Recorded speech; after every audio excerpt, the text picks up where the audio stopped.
Bonjour Hervé. Bonjour. Alors nous terminons encore une fois nos entretiens d'embauche et tous les matins, vous nous donnez des raisons de ne pas voter pour celui ou celle qui vient nous voir ensuite. Aujourd'hui, vous nous donnez quelques raisons de ne pas voter pour Marine Le Pen, Hervé. Oui, refuser le vote pour Marine Le Pen, c'est avant tout se libérer d'un mensonge. À l'entendre, nous vivons dans un pays de cauchemar, envahi par les étrangers, confisqué par une oligarchie corrompue, hanté par les criminels, rongé par la fraude. Marine Le Pen, elle n'a à la bouche que la défense de la France, mais au fond, elle passe son temps à la caricaturer, à la dénaturer, pour offrir des martingales simplistes à ceux qui croient au paradis perdu.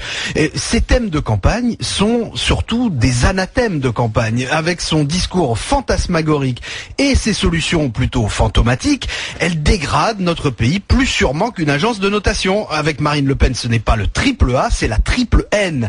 Haine de l'étranger, haine de l'euro, haine de l'islam. Ça fait déjà 3 bonnes raisons de lui dire non. Mais on ne peut pas nier qu'elle a réussi à placer plusieurs sujets au cœur de la campagne. Est-ce que ça ne veut pas dire qu'une part de l'opinion est d'accord avec elle? Oui, sans doute. À ceci près que Marine Le Pen ne s'adresse pas toujours à la raison, mais souvent aux émotions, aux pulsions même, et pas toujours les pulsions les plus positives. C'est la politique du pire et la politique de la peur. Et ce qui est frappant, c'est qu'elle conteste toutes les statistiques officielles, sauf quand elles sont alarmantes. Pour elle, il y a toujours beaucoup plus de chômeurs qu'on ne le dit, plus d'immigrés, plus de fraude fiscale, plus de viande halal. Mais si la police dit que les cambriolages augmentent, alors là, elle en prend acte. Et si on dit qu'il y a plus de pauvres ou de salariés précaires aussi, c'est une façon de ne voir la réalité qu'en termes négatifs. De ce point de vue, quoi qu'elle en dise, Marine Le Pen s'inscrit dans une longue tradition idéologique de l'extrême droite, celle du défaitisme.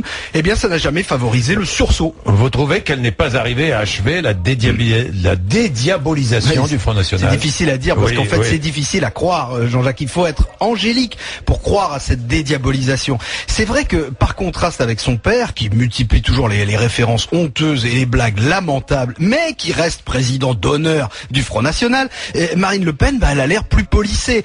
Mais on a bien vu qu'elle a mesuré dans cette campagne que ses théories fumeuses sur la sortie de l'euro, elles sont beaucoup moins efficaces que les incantations contre l'islam, surtout après la tuerie de Toulouse.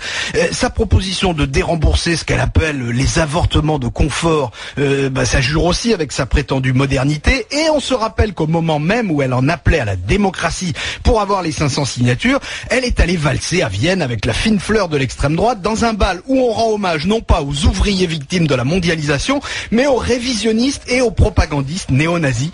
Le diable se niche aussi dans ce genre de détails. Comme dirait Jean-Marie Le Pen. Pardon, j'en perds ma voix. Mais voilà, vous finissez, ça fait 10 jours que vous éreintez tous les candidats qui viennent nous voir. C'est le jeu, hein.